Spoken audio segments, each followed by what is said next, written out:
Akala mo ba sira ang cellphone? Pero minsan, skills mo pala ang may short circuit. Marami sa atin mahilig mag-DIY, pero pagdating sa cellphone repair, hindi sapat ang trial and error.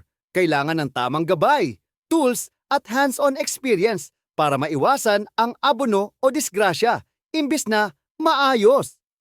Dito sa Smartphone Doctor, tuturuan ka namin ng step-by-step process, mula basic hanggang actual troubleshooting. Walang pressure, one-on-one training. Kaya siguradong naiintindihan mo bawat procedure.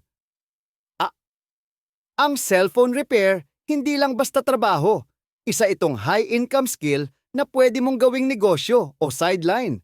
Kaya kung gusto mong mag-level up, simulan mo na to.